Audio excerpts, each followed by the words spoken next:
இன்றைக்கி நம்ம என்ன படத்தை பற்றி பார்க்குறோம்னா இந்த ஃபேமிலி ஸ்டார் அப்படிங்கிற ஒரு படத்தை பற்றி பார்க்க போகிறோம்.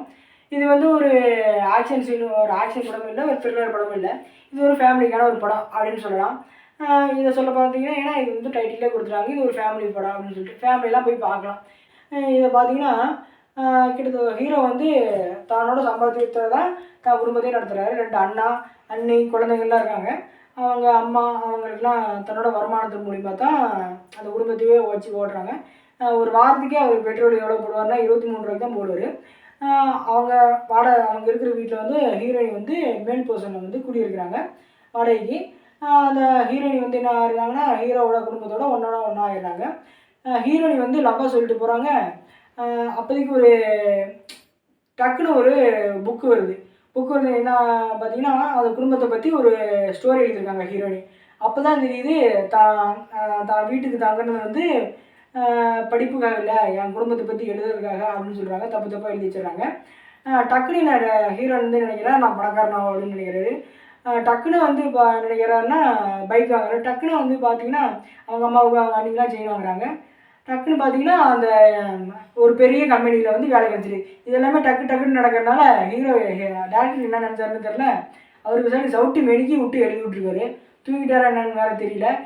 சவுட்டு மெனிக்கி விட்டு எழுதியிருக்காங்க கதையை. ஃபஸ்ட் கம்பெனியில் போய் சேர்ந்தார் பார்த்தீங்களா ஹீரோ. அந்த ஹீரோ வந்து ஹீரோயின் தான் சிஇஓ.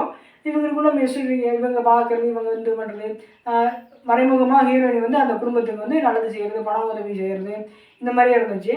பார்த்தீங்கன்னா ஒரு இடத்துல பார்த்தீங்கன்னா ஹீரோவுக்கு வந்து ஹீரோயின் மேலே சண்டை வந்துச்சா. அப்புறம் பார்த்தீங்கன்னா ஹீரோவுக்கு ஹீரோயினி பிடிக்கிற மாதிரி வந்துச்சு. அப்புறம் பார்த்தீங்கன்னா ஹீரோயினியை வந்து அந்த மைண்ட் செட்லேயே இருக்காரு ஹீரோ அப்படின்னு சொல்லிட்டு இந்த பண்ணி வச்சுருந்தாங்க. டேரக்டர் வந்து சொல்லப்போனால் என்னென்னமோ விட்டு எழுதி வச்சுருங்க. டக்குன்னு என்னென்னமோ வருது. அதை பார்த்தீங்கன்னா நீங்களே என்னடா போடா அப்படின்னு நினச்சிருப்பீங்க. இது வந்து சொல்லப்போனால் ஸ்மால் ஒரு சீரியல்னு சொல்லலாம். இதில் பார்த்தீங்கன்னா ஹீரோயின் வந்து ஒரு புக் எழுதுறாங்க. அப்போ ஹீரோயின் வந்து சொல்கிறாங்க, அவர் வந்து நீ ஏற்றுக்கிட்டாருன்னா நான் அவரை கல்யாணம் பண்ணிக்குவேன். அதாவது பெரிய கம்பெனியில் இருக்கிற ஒரு சிஇஓ ஒரு கீழே ஒரு மிடில் கிளாஸ் பையனை லவ் பண்ணி கல்யாணம் பண்ணிக்கிற ஆசைப்படுறாராம். இது என்ன கான்செப்ட்னு தெரில. அப்புறம் சொல்லப்போனால் பார்த்தீங்கன்னா இதில் ஒரு வில்லனே கிடையாது. அப்பைக்கு ஒருத்தன் வருவான், அவன் வந்து அடி வாங்கிட்டு போவான். அப்போ அந்த மாதிரி தான் ஒரு இதுவே இருந்துச்சு. கடைசியில் பார்த்தீங்கன்னா ஒரு சீன் வரும். அந்த புக்கை படிச்சுட்டு இருக்கும்போதே அந்த அவனோட வாழ்க்கை வரலாறு எடுத்துகிட்டு போகிறான். வந்து எல்லா இதுவும் கொடுத்துட்டு எது கொடுத்தாங்கன்னே தெரியாமல் அவனும் அடிச்சுட்டு இருப்பான், இவங்களும் கொடுத்துட்ருப்பாங்க அவங்க பாட்டி. சொல்லப்போனால் அவ்வளோதுக்கு ஒரு இதுவுமே இல்லை.